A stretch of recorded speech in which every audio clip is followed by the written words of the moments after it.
Despite being the second president in American history, as well as one of the most consequential founding fathers, John Adams has not been remembered as much by Americans as other founding fathers.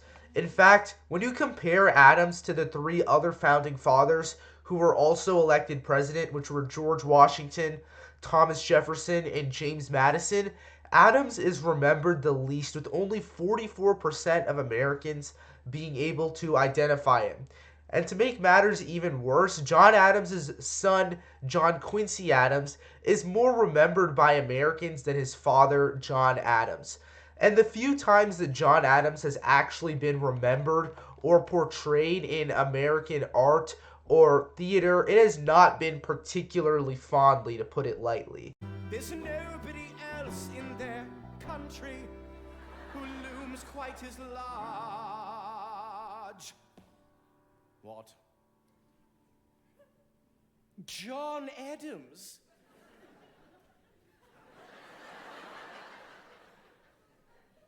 I know him. That can't be.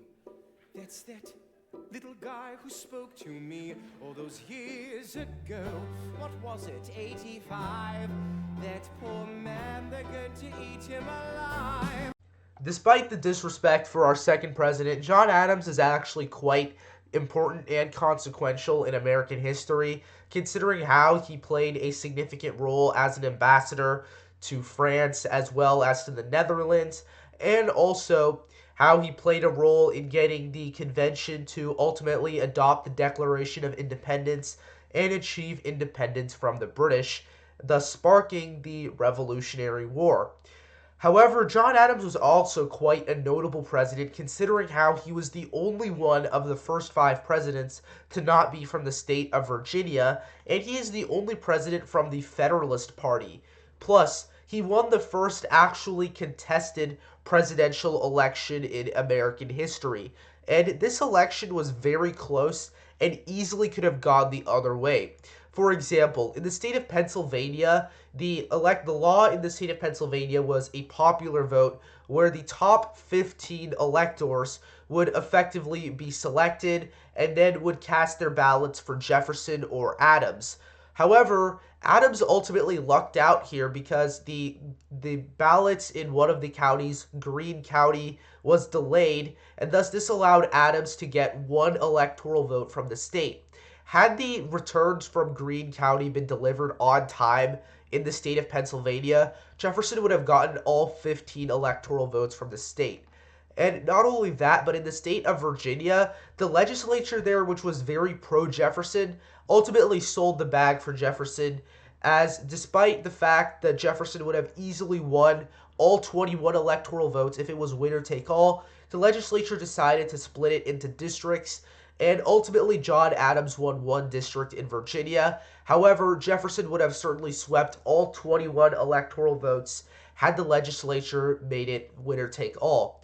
And with Jefferson flipping one electoral vote from Virginia, had the legislature made it winner take all, or an electoral vote from Pennsylvania, had Greene County's results been delivered on time, he would have flipped two electoral votes. This was enough for Jefferson to win the presidential election. So considering how close that election was, that would ultimately bring the question, what if John Adams actually lost the 1796 election and Thomas Jefferson won the first contested presidential election in American history? So Jefferson would certainly be pleased with the results, and he himself wasn't even that upset when he lost in 1796. However, John Adams would be a completely different story. John Adams would get the second most electoral votes in this instance. However, Adams would certainly not want to serve as vice president, so he would likely retire back to his home, and Adams himself would have been very outraged had he lost the election. And there was one man in particular who he would have blamed had he lost the 1796 election. Monarchist. That is not the worst of it. The electors are being encouraged to show support for Thomas Pinckney of South Carolina. Mr. Hamilton has been rather outspoken in his praise of Mr. Pinckney. It is said he fears that you will be unable to better Mr. Jefferson, that what matters is not your own election, but that Mr. Jefferson be defeated at all costs. So it was Hamilton who intrigued against me in the first election. So it appears. Hamilton's intrigue against Adams in the 1796 election to stop him from becoming president, as well as his intrigue against him in the 1788 election to stop him from becoming president, would have definitely infuriated Adams. And that combined with the fact that he already didn't have the best opinion of Hamilton in the first place. Privately calls him Creole bastard in his tongue. Adams would have certainly used his political allies in New England to try to ostracize Hamilton politically, as well as cut him off from the Federalist Party. And this may actually work considering how Hamilton would have taken the blame for South Carolina's electors going for Jefferson instead of Adams. Although they wouldn't have gone for Adams either ways, many Federalists would definitely blame Hamilton for the election loss. And although Hamilton would try to clap back at John Adams, Hamilton publishes his response. Sit down, John, you fat mother! it would ultimately be in vain, and Hamilton would lose significant power and influence in the Federalist Party much earlier in this alternate scenario. One other thing is that the most consequential conflict of the 1790s was the French Revolutionary Wars between France and England, as well as the rest of Europe. England and the rest of Europe were angered that France got rid of their monarchy, as well as the subsequent violence of the French Revolution, in which mass populations of aristocrats were exiled and also were beheaded and killed. Thomas Jefferson, due to his past as an ambassador to France, supported the French Revolution despite the bloodshed and violence, and was very pro-France during the conflict. When we were on death's door, when we were needy, we made a promise. We signed a treaty. We needed money and guns and half a chance. Who provided those funds? France. In return, they didn't ask for land. Only a promise that we'd lend a hand and stand with them if they fought against oppressors. And revolution is messy, but now is the time to stand. Stand with our brothers as they fight against tyranny. I know that Alexander Hamilton is here and he would rather not have this debate. I'll remind you that he is not Secretary of State. He knows nothing of loyalty. Smells like new money, dresses like fake royalty. Desperate to rise above his station, everything he does betrays the ideals of our nation. In contrast to Jefferson's enthusiastic support for the French Revolution, the Federalists were against the French Revolution, believing it to be needlessly violent as well as chaotic and disorderly. You must be out of your goddamn mind if you think the president is gonna bring the nation to the brink of meddling in the middle of a military mess, a game of chess where France is queen and kingless. We signed a treaty with the king whose head is now in a basket. Would you like to take it out and ask it? Or should we honor our treaty, King Louis's head? Do whatever you want, I'm super dead. Although it is a common misconception that Jefferson favored actually sending the American military to France, he actually supported neutrality in the conflict militarily, believing that America was not ready for a war. However, he still had his sympathies with the French and was not above the idea of sending military aid or economic aid to the French. Jefferson's main concern, though, regarding the whole French Revolution was the Jay Treaty, which was extremely unpopular among the American public. The treaty was very unpopular because many Americans felt that it did not address the fundamental abuses that the British were doing to Americans, such as impressing American settlers or kidnapping them onto their ships, as well as basically encouraging Native Americans to attack American settlers out west. Despite this, though, George Washington sided with Hamilton and the Federalists and decided to approve of the Jay Treaty. With Thomas Jefferson as president instead, the subsequent naval conflict between the Americans and French that occurred under Adams's presidency would likely not happen because Jefferson would simply be able to ignore the Jay Treaty, while he wouldn't have the votes to outright repeal it in the Senate or House of Representatives because both chambers of Congress were controlled by the Federalists. He would be able to ignore some of the provisions of the treaty, and this would likely lead to naval conflict between the British and the Americans, who would have been upset by the Americans not abiding by the provisions of the Jay Treaty. Another key component of Jefferson's presidency would be the Barbary Wars. In our own scenario, Jefferson sent military force to the Barbary nations in Africa to try to prevent the Barbary pirates from taking away American ships. John Adams was very restrainful in this scenario because he did not believe that the Americans should send military force to subdue the Barbary pirates because he didn't believe that America had the necessary funds. However, Jefferson was more active regarding this situation and sent the military there, and he likely would have done the same thing in this scenario. However, it would be more difficult for him considering how he would have to deal with a Federalist Congress that would just be unwilling to let him do what he wanted to. In fact, the prolonged naval conflict between the British and Americans that would occur in this scenario would likely lead to a similar incident as the 1807 British attack on an American ship that sparked anti-British sentiment across the entire United States.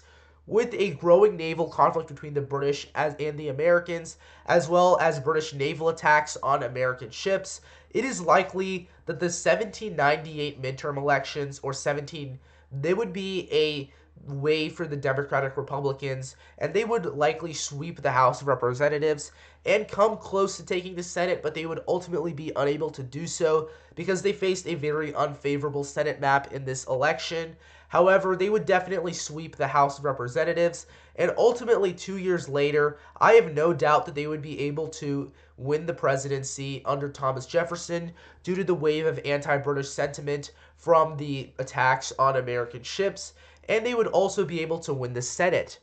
With Democratic Republican control of the Senate as well as the House and Jefferson as president in 1801, I do believe that America would impose an embargo against the British. However, this embargo would not be against the French as it was in our own scenario, but simply just the British, primarily due to the fact that the British would have been the more unpopular of the two, and there would likely be better relations between the Americans and the French in this alternate scenario. With the Embargo Act and its subsequent unpopularity in New England and many of the trade areas of the United States, I do believe that the Republicans would lose control of the House or the Senate in the 1802 midterms. This would make the Louisiana Purchase increasingly difficult in 1803. This is primarily due to the fact that in our own scenario, despite Republicans having a landslide House majority, they still only barely managed to pass through a bill that approved the Louisiana Purchase. And in this alternate scenario, with Federalists likely having control of the House of Representatives in 1803 due to the unpopularity from the Embargo Act, the Louisiana Purchase would likely fail to gain recognition in the House of Representatives. And with this as a possibility, Jefferson would likely be unable to purchase the territory considering how Congress explicitly stated that they would not want the purchase to go through. The primary reason why Federalists were opposed to the Louisiana Purchase, despite their claims about it being unconstitutional, the real reason why they were opposed to it is because they feared that with increasing amounts of Western territories, they would lose influence, especially in the New England area, which would become increasingly marginalized if new Western territories were added.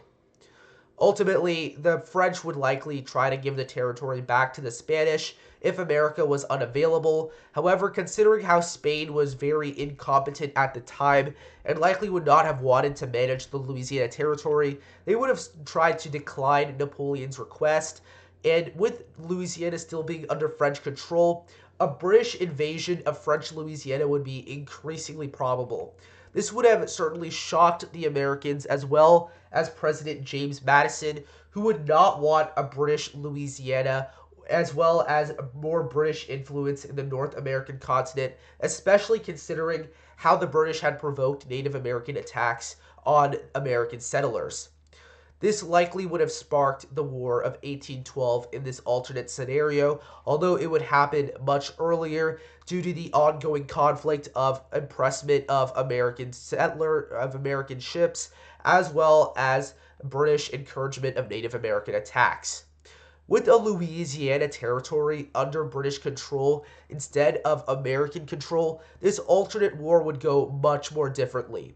For starters, the Americans would have to fight a two-pronged war where they would have to invade British Louisiana as well as British Canada. And this would divide their resources, and considering how the British weren't even fully trying at the first stage of the War of 1812 in our own scenario, due to them being preoccupied with Napoleon, it would have certainly not gone well for the Americans in the early stages of the war, considering how they would have to fend off Native Americans in British Louisiana, as well as try to take British Louisiana, as well as Canada. Ultimately, Native Americans would have much more success considering how they would have a buffer state in the form of British Louisiana. And ultimately, I believe that the conflict would still end in a stalemate, although it would end up being very different when it comes down to the morale of the Americans following the conflict. For starters, there would have been no New Orleans battle that ultimately surged American prestige as well as American morale, because again, New Orleans would not be under the control of the Americans, it would be under the control of the British. And if Andrew Jackson tried to launch an attack on New Orleans from his own from American territory, it would likely not go over well, considering how the defensive positioning of New Orleans for Jackson was instrumental in his victory. With the British controlling New Orleans as well as having more troops this time, it would likely not go well for Jackson if he tried to invade New Orleans, despite how talented of a general he was. The defensive positioning was very key to him winning the battle in our own scenario, and without the defensive positioning, the British would likely win the Battle of New Orleans. And with the British victories in the War of 1812, as well as the fact that they still burned down the White House, the conflict would not go over well in American minds. And the era of good feelings that came from the War of 1812 would likely not emerge, and the Federalist Party would still remain a significant threat to Republican rule. And there would still be a competitive two-party system in the 1810s and early 1820s. What's more is the industrial Midwest would likely be very sparsely populated and would likely not industrialize in the first place due to increased Native American presence in the area thanks to a British buffer state in Louisiana as well as Canada. Not to mention the fact that Native Americans would have a much better scenario in this timeline, considering how they would control much of Louisiana, which the British would likely not put that much effort into governing. So Native American tribes would likely be much more powerful as well as autonomous in this scenario. Plus, Andrew Jackson would likely not rise to fame because the Battle of New Orleans either never happens or it ends in a loss for him. Plus, the Creek Wars likely do not happen, and the Native Americans in the South definitely do not get relocated in the Trail of Tears. Plus, the Adams-Otis Treaty, which ultimately got Florida from Spain, would likely not happen due to diminished American prestige, as well as the fact that with Federalists calling the shots, if Andrew Jackson did attempt an invasion of Florida, it likely would not go over the same way, and Federalists would likely try to censor Jackson and could ultimately be successful in this scenario. And political power in the United States would be very much divided and go to the east, with ultimately there being 5 swing states and Democratic-Republican strongholds in the west as well as in the south, and Federalist strongholds in New England as well as the mid-Atlantic. And when it comes towards the slave state, free state divide, there would be an exactly equal number of free states as well as slave states. And the whole idea of manifest destiny would not emerge considering how the British would control Louisiana, and the Spanish and later the Mexicans would retain their control of territories in the southwest of the United States that is currently there. What's more is American slavery may still persist considering how there is no conflict over the expansion of slavery, and slavery would likely still remain in the territories which had already existed. America would still remain predominantly agricultural and rural in the Midwest as well as in the South, and the only real industrial parts of America would be in the Northeast, where almost all of the economic power and trade would be centered.